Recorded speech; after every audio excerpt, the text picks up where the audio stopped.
Hi guys, thanks for joining our webinar today, and we're just waiting for everyone to join. So I think we'll initiate the session, say around 4:10. So we'll just wait for a couple more minutes, and we'll start as soon as possible.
So guys, we'll be starting in 2 more minutes. At exactly 4:10, we'll start the session, and as we start the session, people can still join us. So we'll just start the session at 4:10.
Okay, I think we should start now.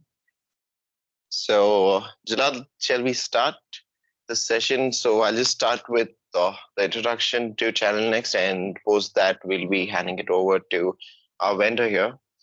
So, welcome, guys, to our first event on patch management and vulnerability assessment. Okay, so first, let us start with Channel Next. So, as Channel Next, we are value added distributors in the Middle East region. So, what do we basically do here is that we offer solutions and in both cybersecurity and networking to our end users and our partners. So, we have very niche solutions in our portfolio, and we are looking at expanding that portfolio and making sure that every security threat that is incoming into the organizations and outgoing as well should be protected and taken care of. So whenever you read about Channel Next or think about Channel Next, we do not just want you to remember us as certain solution providers. Okay, so we certain product providers. We want you to know that whenever Channel Next is there, you can come up to us with any security related issues that your end users are facing so that we can offer you a solution. In the same way, after doing a lot of research and R&D, we have formulated certain solutions in our portfolio, among which one is Vicarius, which is a patch management and vulnerability assessment solution. Okay, just like any other patch management solution, there are a lot of patch management solutions in the market, right? So we did not just want to have any random patch management solution in our portfolio. So what we did is we checked a lot of solutions in this particular domain, and after that we met Vicarious team, and through which we got to know that not only do they do patch management, but they also do vulnerability assessment. So what basically it does is it's a cloud-based platform which helps you to assess, prioritize, and remediate vulnerabilities in applications, assets, and operating systems as well. So we're covering a vast domain here where we're not just focusing on your operating systems, but also help you to remediate the vulnerabilities of your applications and assets as well, along with your operating system. Okay, some of the advantages that set us different from our competitors are our hands-off deployment, data prioritization, blind spot detections, and etc. as well. Okay, so we'll be discussing more on each of these topics today in our webinar. So our presenter will be Jalad Lev, who is the solution architect for the solution.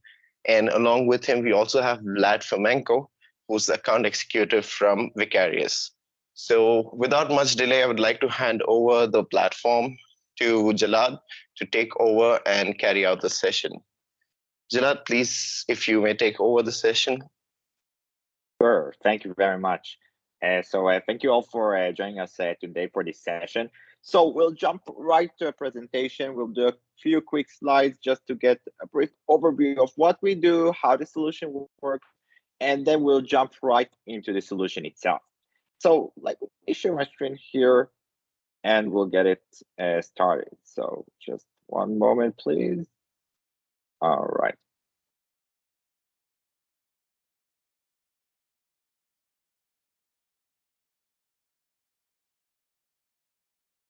Okay, so a little bit of background about the company. We work with companies across APAC, EMEA. We work with companies in AUAE. We work with companies also elsewhere in the US, in Latin America. And these companies are from different verticals. So they range anywhere from manufacturing, finance, technology, logistics, all these different companies, including some industry-related companies, pretty much sharing the same challenges when it comes to gaining visibility over the environment and being able to fix security vulnerabilities in a timely fashion.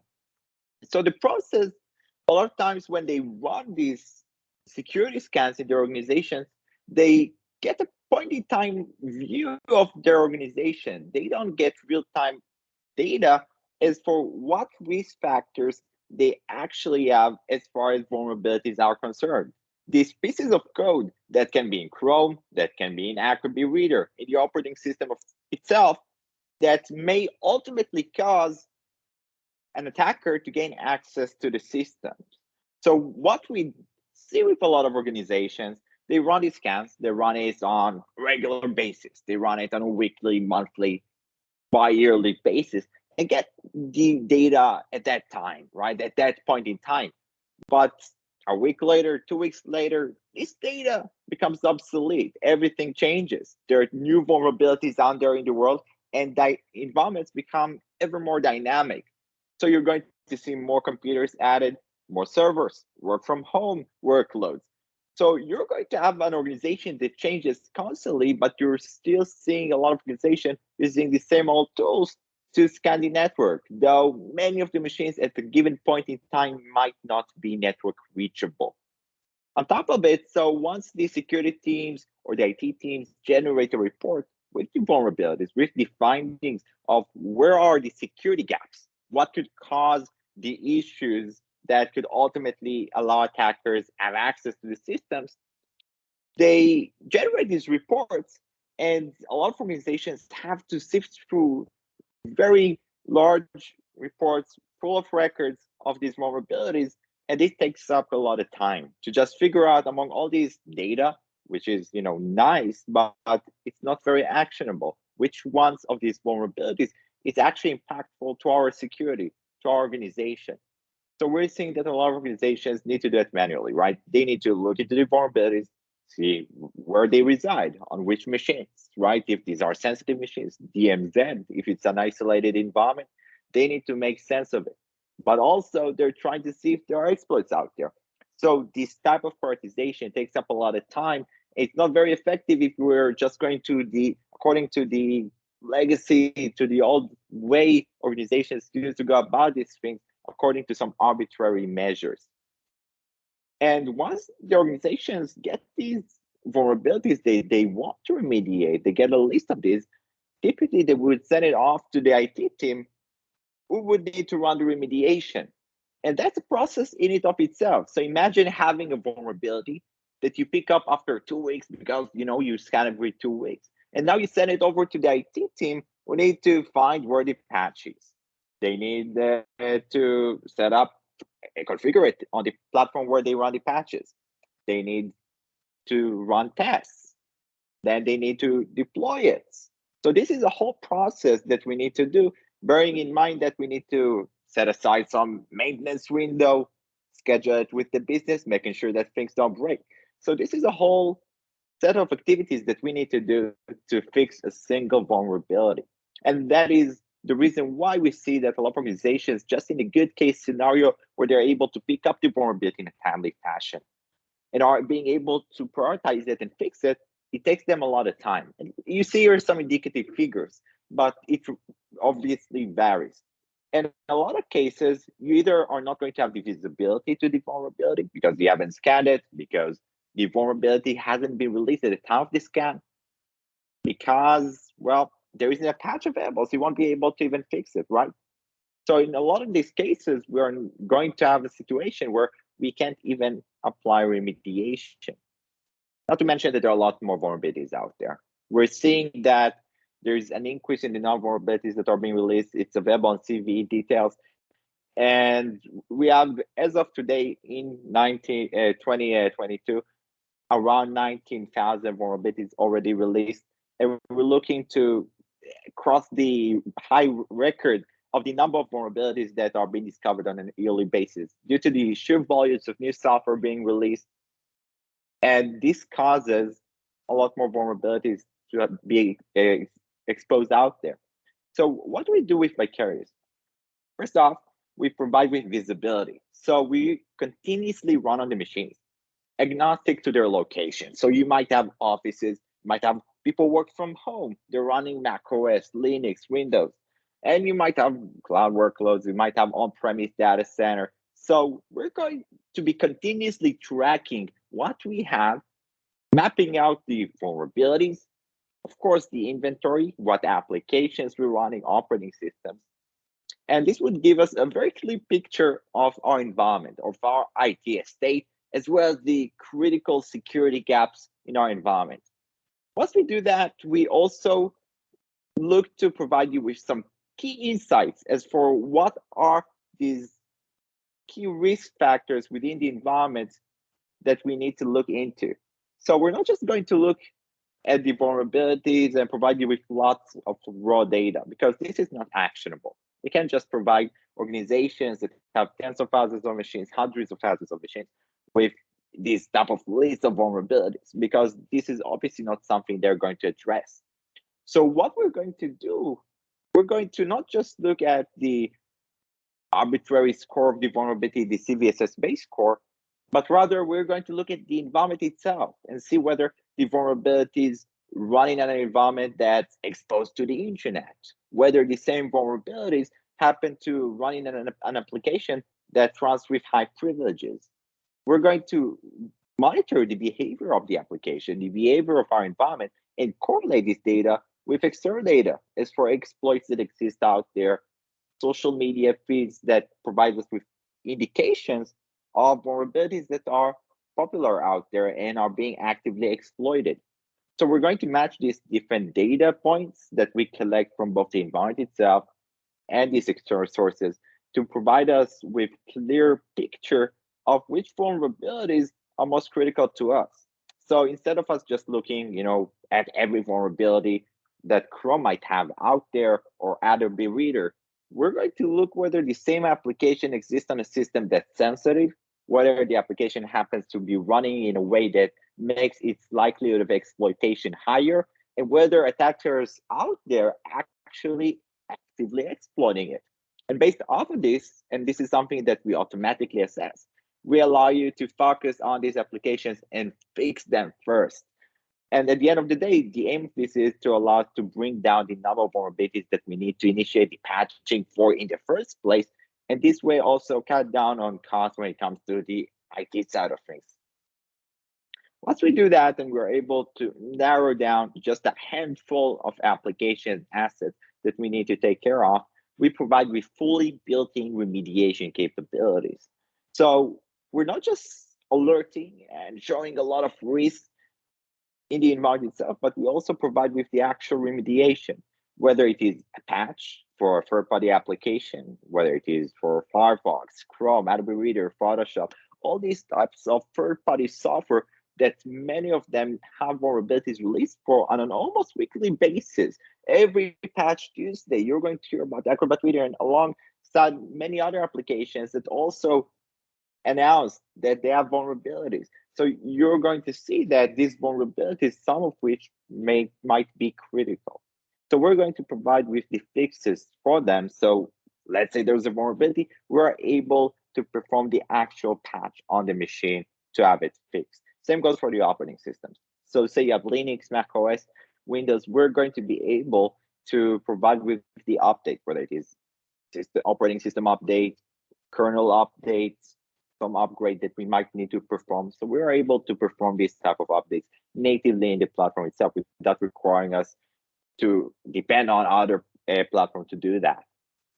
And in some cases, because not every instance of a vulnerability may have an option to just patch it. We might need in some cases run configuration changes to uninstall the application. There are a lot of other mitigations that we might need to perform. So in those cases, we have a scripting engine with dozens of out-of-the-box scripts that help us to run these configuration changes to enable us to fix these types of vulnerabilities, just like in the Log4j scenario, Spring for Shell, Print Nightmare. So in all these different cases, the vendor released a workaround, released a different way for us to fix the vulnerability, but it wasn't in the form of a patch. So this is something that we support natively in the platform itself as well. And then there are the cases where, well, the application is end of life. The business just needs the application. But, from security standpoint, we can't keep it around because it's just too vulnerable. Too many vulnerabilities are released out there, but the vendor doesn't support it as of now because it's obsolete. In other cases, we find that applications are created in-house, but are still vulnerable. Or conversely, the applications might be just production applications, they're running, and we can't just bring down the production system every time there's a patch available. So in all these different cases, we might have some risk factors within our environment, but we cannot perform the remediation. So for those cases, we provide with virtual patching for us to be able to still have a compensating control mechanism in place whilst we cannot perform the actual patch. So this way we are able to monitor exploit attempts against the application and also block some of them. So just to recap the main points, the key areas, we continuously assess the systems. We see what are the key threats that we have in our environment, what we have in our environment in the first place as far as inventory is concerned. We highlight the most critical vulnerabilities that we need to look into, those security gaps that can put us at risk, and we provide with automated remediation. We can set up policies that will fix these on daily, weekly, monthly basis per different sets of devices. in different forms of remediation. So if we look a bit more in depth, we see that there are different types of vulnerability assessment, right? There is the traditional form of vulnerability assessment where we might be running a vulnerability scan to see what CVEs exist, right? These CVEs are documented vulnerabilities by the vendor. So we might run a scan and get a list of these vulnerabilities. What we see is that it's not enough just to have a list of vulnerabilities that already exist. We also look in our platform to analyze the applications themselves to better understand whether there is potential for vulnerabilities to exist. So what we do, we provide with the traditional form of vulnerability assessment. We provide with the data related to vulnerabilities. You're going to find all these CVs, but on top of it, we're actually going to look into the binaries, the DLS, the executables of the applications to see whether there is the potential for vulnerabilities, where there is this attack surface that can increase our risk. And this is going to impact the risk we show in the platform. So it would be much more accurate to show the risk based off not just what's some people released out there, but also based off what we actually have in our environment. So we're going to take both in order to help us enhance our risk assessment methods and not just rely on the traditional CVE scores that are released out here. In addition to this, what we're seeing, the traditional form of prioritization is quite obsolete because it leads us to having lots of vulnerabilities, as I mentioned earlier. So we're going to look at different sets of elements from within the environment as these external sources to help us evaluate the risk around the application. So these risk factors are not going to be limited to just the vulnerability itself, but we're going to look at the temporal elements of the vulnerability, namely the exploits that are released out there, these things that change over time and are external, as well as the patches. And we're going to look in the environmental aspects of it. So these are going to be things in our environment, whether the application is running with certain privileges, it interacts with the internet, whether the process itself is being utilized. So we're going to look at this set of factors to help us better understand the risk around the application and bring down these number of vulnerabilities that we need to look into.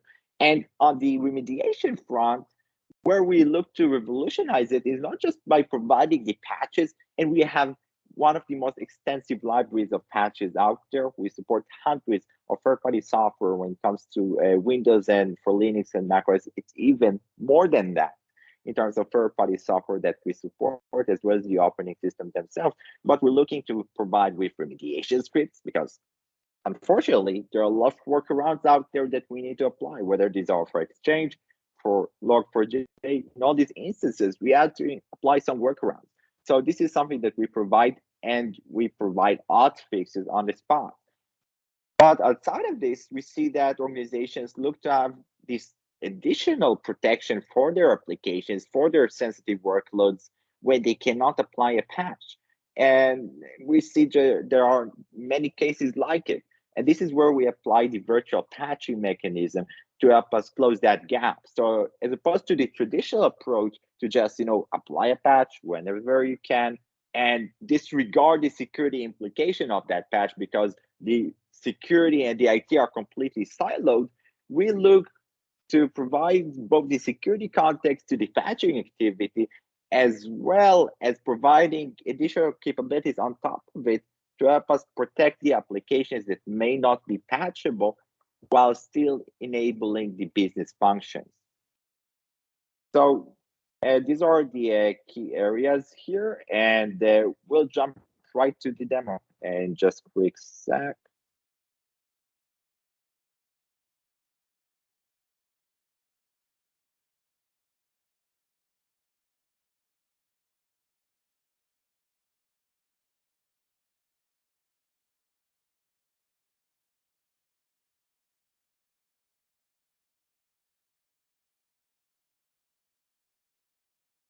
All right. So now you can see my screen and you can get a very quick glimpse through the dashboard. And as you can see, it's pretty straightforward. So from here, at first glance, you can see what is the status of our assets, what happens in our environment. And you can tell here what applications we have, what assets we have, which of them is up, which of them is down. So we can get your clear image of what we have throughout our environment and their current status. And if we go down here and scroll a bit, we see that we have quite a few vulnerabilities in our environment. And this is something that, it's quite typical. So if I were to drill down here, I'm going to see that I have quite a few vulnerabilities in my environment. And this environment is approximately 30 machines. And yet I have here thousands of vulnerabilities. So this is quite typical, but we provide that. We provide with the compliance aspects of the vulnerability assessment. So you're going to find your vulnerabilities. You can look up your vulnerability. So let's say there's a vulnerability that's released out there and you want to get a quick look whether it exists in your environment. So we can look up here according to name and see whether it is in our environment and which machines are impacted by it. So if we want to just click on the machines, see where this particular vulnerability exists, we can do it very quickly from here. So you can get your very quick look of what is impacted. But also, if we go right here on the left-hand side, you're going to find the vulnerabilities that are critical, the high-risk vulnerabilities, and even if we were to just filter them, we still wind up having thousands of critical and high-risk vulnerabilities. And that these are the figures that we're seeing with customers and organizations. And that's what I was alluding to earlier. So we don't aim just to provide you with that raw data, though we can create reports, we can look it up, see which assets are impacted by, but rather give you some context to it. So what we're going to do here, we're going to look into the set of factors that we touched on earlier to help us assess the actual risk. So if we expand this, we're going to see the type of factors that we're going to look into, whether the applications themselves at this very moment are listening for incoming traffic, whether they are interacting with the internet, whether they're actually running, have processes that run. And we can tell here also whether the same vulnerabilities of these applications, if they may have ones, have exploits, and whether the same exploits are easy to exploit, whether they are remotely exploitable. So we're going to be able to see all of these from here. And if we want to see further breakdown of these risk factors, we can drill down here to the high risk apps, and we can see here the full analysis that we provide on each application. So we'll find here that the PostgreSQL got a vulnerability, and that same vulnerability happens to be exploitable remotely. So this is something that we're going to pick up automatically. We have no button here that we need to push to run a scan. This is completely automated through our agent. So it continuously assesses any changes that occur on the machines. And whenever there is some external data that we see that's related to it, this is something that we're going to show here. And this is what we see right here below. And if we go right here on the versions, we also get the inventory. So we might want to have the full inventory from our environment of what versions of applications we run, where we run them. So we can get all this type of data throughout our environment right through the versions view. So we get here visibility to the actual risk of our applications, as well as some vulnerability related data. So we can get here pull the vulnerability data as well. But we don't just show risk factors. The platform itself is oriented and geared towards the remediation aspects as well. So say there is a patch available. Let's take here the Edge example. This happens to have a vulnerability, happens to have an exploit, but also happens to have a patch available. So we can just click right here on the patch management section, and here we have a patch available. We can click here very easily on update. And when I click here update, this will push out the update to this machine right away. This does not require any further configurations, anything else like it. This is something that we can just click right here, and this will push out the update regardless of the location of the device. And if we go on the patch management section, we will find all these different applications throughout our environment, as well as operating systems that require updates. But we don't just provide with the update related information. As I mentioned earlier, we come at it from a security standpoint. So we're going to provide with the context around which applications require our immediate attention. So instead of us just going after, dozens of applications at a time, we can prioritize here and see that there are just a handful of applications that require our attention and that we should perform actions based on. And same goes here for the operating system. So we can perform your updates. And of course, we can create here different groups, and these groups will be per location, per department, per workloads. We have a lot of flexibility around this, so we can set up these updates to run on this individually. Some of this, we see that organizations don't want, to handle one-off patches manually, of course. They want to automate this process. And we provide them with this engine here that allows us to perform all of these actions in an automated fashion. So the auto actions here will enable us to create a recurring task to perform the updates for any set of applications that we like, or the operating systems themselves in a completely automatic manner. So we're going to be able to just select here a couple of applications, select here the nature of the patches we like to apply, critical updates, feature updates, non-critical updates. And down here, we're going to select the group where we're going to be applying that. So say I want to apply it to some office that we have here. And down here, we can select when this is going to run, whether it is going to be a one-off patch, whether it is going to run on a recurring basis, right after patch Tuesday, for instance. And so we are going to be able to do that right from here. So we have here the options around setting up the schedules and apply the updates as well. And we can combine both OS, third-party application updates, as well as scripts. So we can create your scripts to check whether we need to perform the update. We can create your scripts to stop the service and then run the updates. And right after the updates, start again the service. So the scripting capabilities provide us a lot of flexibility to enable us to create some more complex workflows, especially for those multi-tier applications that have servers, that have databases, web servers, that have middleware. So in all these scenarios, we might want to have this extra flexibility here to take care of other components that we might have out there. And in the scripting section, you're going to find dozens of out-of-the-box templates to help us both on the IT end of things when it comes to just changing some configuration, non-security related, on installing an application, or when it comes to the security side of things, to change the protocol the machine is using to communicate. We can do all sorts of things through this same script that we have here. And we can create ones from scratch. So if we want to deploy script to Windows, Linux, Mac OS, or even deploy a new piece of software, this is something that we can leverage our platform to do here as well. And this is definitely something that we're seeing many organizations do as they just look to squeeze as much value from the solutions they're using as possible. So this is not just something that we see IT, just security personnel using, but also IT personnel using, leveraging our remote scripting and deployment capabilities here.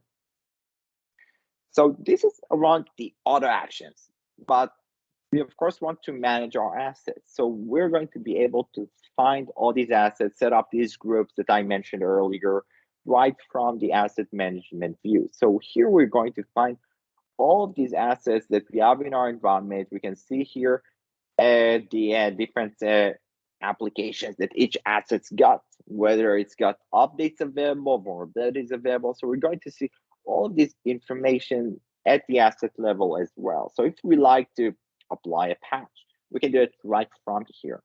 And we can see in further detail the information on each individual assets when we open on a different tab, the full assets view. So we're going to find here the IPs, the patches, the vulnerabilities, as well as the specific risk factors that were found at the asset level, not just at the application level. So this is something that we can see right from here as well. We do also show the vulnerabilities over time, but we don't just show vulnerabilities over time because other platforms also show vulnerabilities over time. But we show the mitigation here as well. So we're going to be tracking down what has been mitigated in our environment. And here you can find specific data related to vulnerabilities, machines, dates, where these mitigations took place. So as changes occur in your environment, as you're going to be mitigating vulnerability, whether it is by us or by other platform, we're going to be able to pick that up and show that it was mitigated. So instead of us having to scan the network, get the vulnerabilities, getting the patches, performing the patching and remediation activities, and right after that, validating that and running another scan, this is something that we automate around as well. So we can pick up the mitigations here and see them over time. So we can choose here different timelines, different scopes to see what mitigations we've performed over time here as well. We do also have the virtual patching capabilities. So in the cases where, let's say, well, there isn't an update available, but we have risk factors, we have vulnerabilities, we have exploits out there, and we want to mitigate the vulnerabilities without requiring us to shut down the application, stop the business processes, then this is something that we typically see that many customers choose to use. So the way they would go about this, they would select here the virtual patching view. They can select here any number of machines they like to apply the virtual patching to, and then they can choose whether they apply it in monitor or protect mode. The monitor mode will provide them with visibility over exploit attempts that are being attempted against the application. The protect mode will provide us with some protection capabilities. So we'll be able to block some of these exploit attempts as well. So this is something that we can do here, and it does not require us to shut down the application and stop the activities around that. This is going to start monitoring and protecting against these exploit attempts there. Typically, this is something that we would apply to specific applications that are deemed critical and don't have any patches available. So this is not something that we would typically recommend as a substitute for a patch, though we see some organizations that they are pretty virtual patching happy, but as a matter of fact, we prefer that they use it in cases where they just cannot apply a patch, right? So these are some of the key points. Yeah. Gilad, maybe we can just show them how the architecture works. So maybe the people would like to see that how the architecture works and how we can deploy the agents easily. Yeah, so absolutely. So we can go over this here real quick. So in terms of the architecture is very simple. So it's client, of course, we're going to be using the agents there, and they're going to be communicating with our service. So this is a SaaS platform, as mentioned earlier.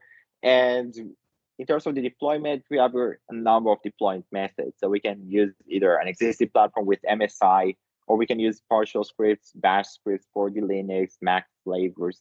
And this is something that we can also deploy and push out via our utility called vDeployer. So we can provide it with a set of IPs and push it out on machines on our network. So we have various ways to push out the agents. And once we deploy these agents, from that point on, they're on the platform itself. They're going to pick up the vulnerabilities, trust the patches, perform the updates. Of course, we need to set up the schedules, and this is the one-off task there.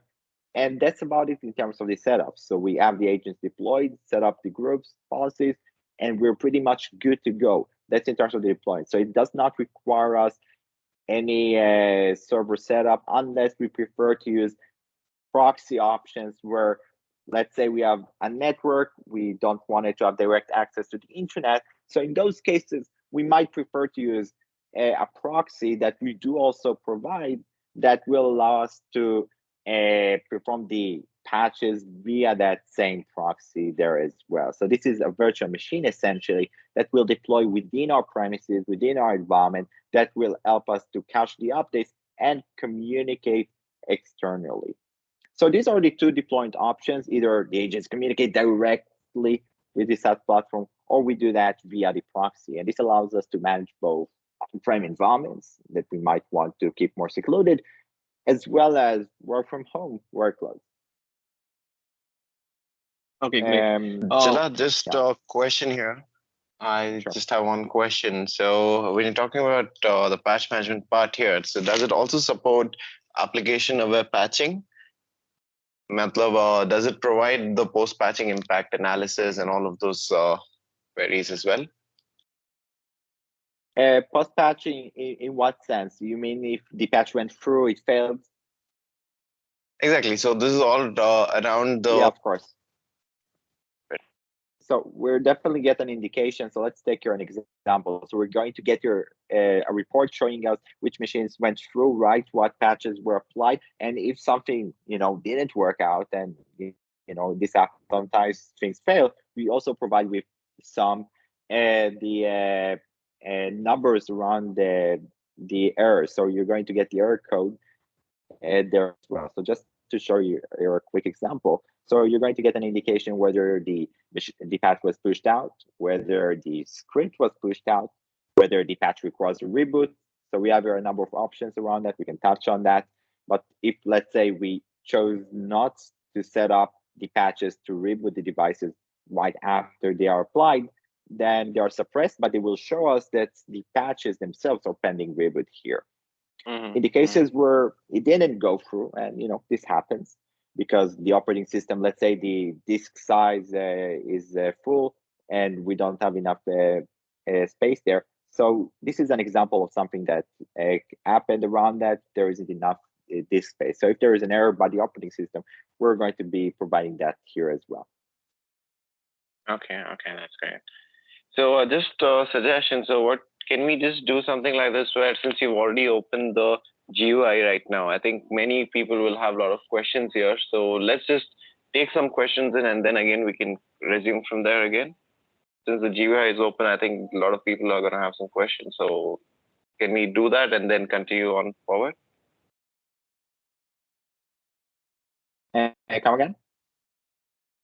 Are you saying, can we have some questions now and then we can move ahead Absolutely. again with the sessions? Yeah, we can definitely go for the questions. We're pretty much covered the main areas. So let me just read out a few questions which are there in the chat already.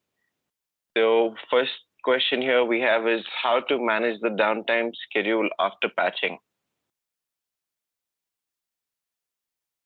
So the way we can schedule the patching here, so let's see here. So we have the options to have a duration when we're going to be applying a patch. So let's say we want to apply a patch within a couple of hours, then say the machine is up during that time. So let's say anywhere from 4 p.m. to 8 p.m.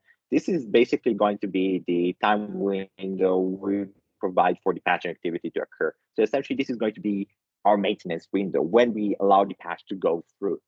So this is where we're going to do that. And say we want to apply a reboot right after that, we have the option here as well to auto reboot the machine. So say this is a server environment and we want it to be rebooted right after that, then this is something that we can set up here. Or if this is alternatively a user environment, say we have different users and we don't want them, to stop their Zoom meetings, right? So we can have the option here to cancel. They will have a prompt pop-up whenever the reboot is required, and they're going to be able to either postpone it or have it canceled altogether. So they're going to have these different options from here.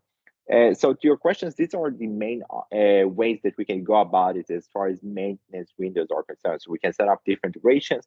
We can also set up the reboot to occur. We can split the reboot from the patching activity if we like as well, because we have the scripting ability, so we can do it at a completely different time. So it really is up to the way you prefer to go about it, the policies that you would typically or otherwise would apply. That's fantastic. I think, guys, we have we have enabled the mic options for everyone. So if any one of you has any doubts, so you can just ask Jalad right now.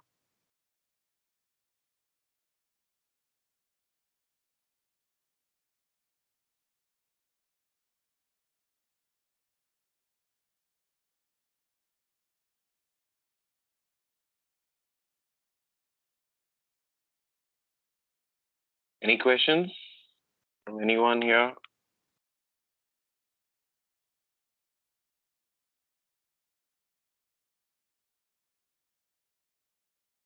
Okay, I think they might ask in the end. So there's another question here in the chat box. So how to find vulnerable applications installed in the system? Yeah, I was about to ask that. Okay, sure. Hello. I was looking for to unmute actually, so it's fine. I was just asking in the chat how to find the vulnerable applications installed in the system. So I was going through I've seen that, but in the core, how does it happen, and how effective it is? So just to make sure I got your question right, you're asking how are we picking up vulnerabilities? Sorry, once again. Yeah, so you're asking how we show vulnerabilities, how we detect them? Yes. Yeah, so we have the agents running on the machines, and what they do essentially, they continuously check for any changes that occur on the machine. So first off, when we deploy the agents, they map out all the software on the machine. And as we install new pieces of software, upgrade the software, there's an event at the operating system level that occurs that we're able to detect. And based on this, we reevaluate the software that exists on the machine. And this is something that we're going to be showing here. Now, what we do when we identify a piece of software, we get the version of that software, right? So let's say we have Chrome on the machine, we're going to see that we have a specific Chrome version because we're checking the registry, we're checking on the disk itself, in program files, in a number of different locations. Then we get this raw data around the version of the application. What we do on our backend, we would take this data and normalize it, turn it into a format that allows us to match it with vulnerability related format. That format that we can match against vulnerabilities is called CPE, it's Common Platform Enumeration format. So this is something that we work out in the background, and essentially based off this matching of software versions and data that we collect off the environment itself with this format and vulnerabilities that we have from external sources, this is what we're going to show here, these different vulnerabilities that we were able to pick up from these different applications. So this is just how we go about detecting CVs, right? But there are a number of other ways. Yeah. Will that these kind of see when you install an endpoint application, will it take the resources? How the utilization, how the resource usage? Well, of course, I will say that it's minimal, but this is something that you can definitely, test with us if you like. But in terms of the resource utilization, we're looking at somewhere around the 20, 30 megabytes RAM on Windows, on Linux, Mac OS, it's even less. So these are around the estimates. It depends also if we apply the virtual patching. So virtual patches may increase the utilization in terms of resources. This is why we typically do it for specific applications. We don't do it for all the applications at once. Okay, fine. So how do you plan to deploy the agents? Which means how do we deploy the agents? Yeah, so well, it depends on the organization, right? So if the organization already has some, SCCM or deployment utility, we can just push out an MSI, right? In the case where they don't have it, we can use our own deployment utility or we can use GPO. So it really depends on the specific case. I can share with you that we work with organizations that have tens of thousands of machines and we're able to quite easily push it out. Of course, it depends on the size of the organization. Okay, so you are dependent on the Microsoft deployment tool or something, Azure AD or something like that, and then we can push the services to the endpoints. And the Linux is also the same. So for Linux, we have the bash script here. So we can run the bash installation here. Typically, we find that organizations that have many workloads of Linux will typically have some remote scripting options, so they'll be able to push it out either through, an EDR that might be able to run a script, or for Ansible. So there are a number of ways that they can push out the script, and once they have the script there running, then this is about it. It's going to install the agent, and they're going to be able to start using the platform. When you are installing a Mac OS agent, normally it needs some kind of certificate, APN certificate or something like that. Will that to be done manually, or it will be inbuilt in this application? How is it possible that a bulk installation?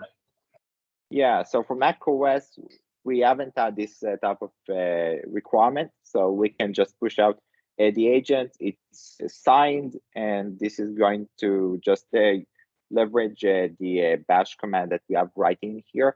We can push it that way. It depends on the organization, right? Some might already use Jump, so they can just use Jump and push it out. If they don't have it, they can push out through other scripting mechanisms. So it really depends on the specific use case, and we can go over that. But essentially, we need to use some methods to push out the script. Okay.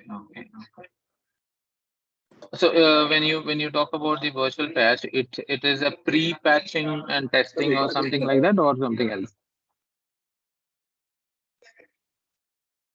Yeah. So the virtual patch.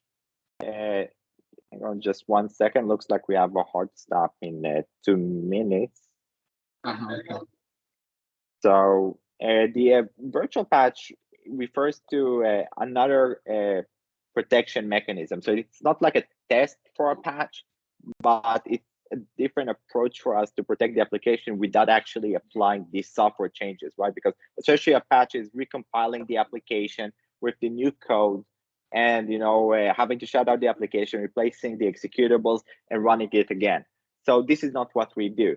What we do with the virtual patch here, we're leveraging 2 techniques. One would be a filter driver, just like EDRs we typically use, where we monitor specific system calls that occur on the system.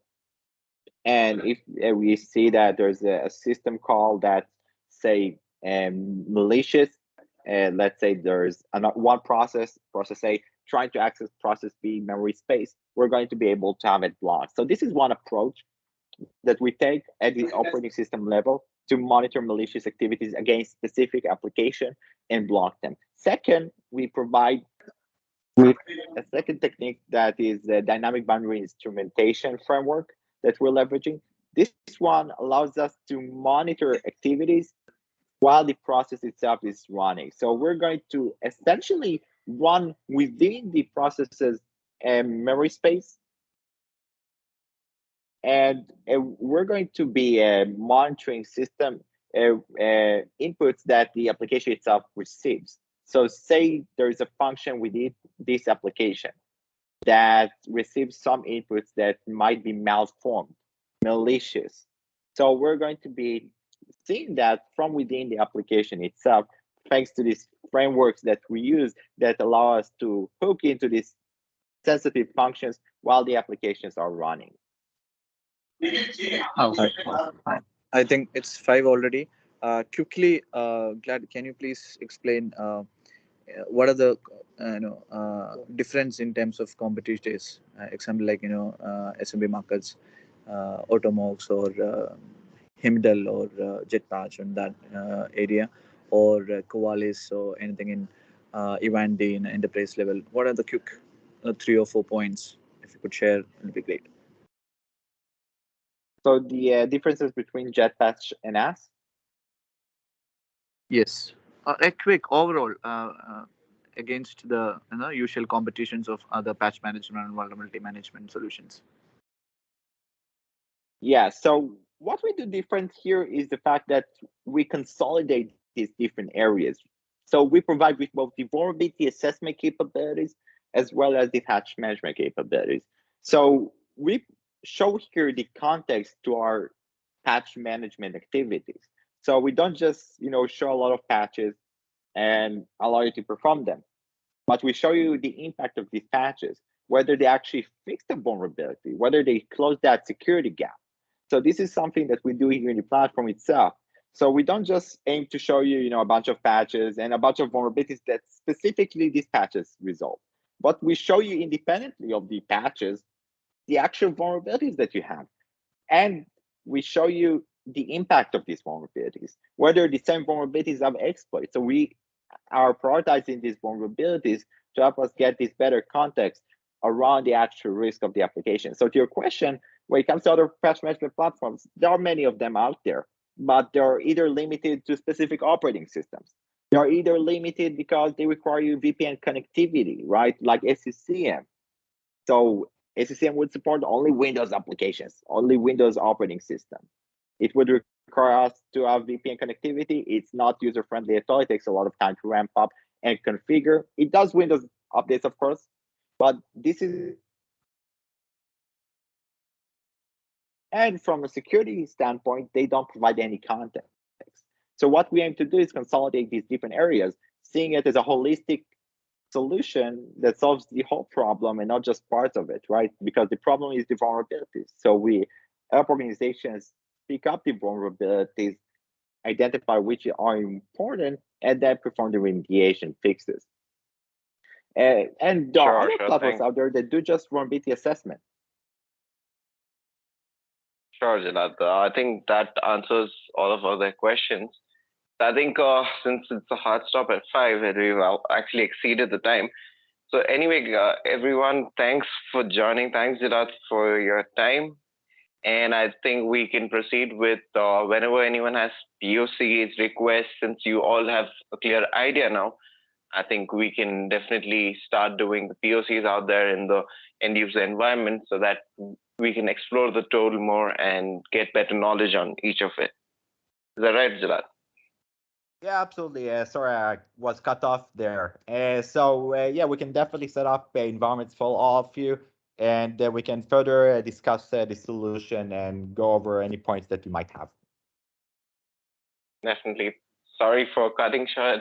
We had to have a hard stop at 5. So I think it was a great session. Thanks, Jalad. Thanks, everyone, for joining this session today. The crowd was actually overwhelming today, and we've had quite a good discussion today. It was not just a one-sided event. We had a lot of questions coming in from you. I'm sure you'll still have many questions. So all your questions, you can reach out to us and contact us. We'll definitely be able to answer those for you and be in touch with you for that. So thanks a lot, guys. Thanks for joining. It was a wonderful session. Thanks, Vicarius team, Vlad, Jalad, and I'd like to thank my team as well for arranging the session. And thanks, guys, for joining. So thanks a lot. Thank you, guys. Thank you very much. Thank you. Thank you so much. Thank you so much, team, everyone. Take care. Thank you. Thank you. Thank you. Thank you, guys. Thank you.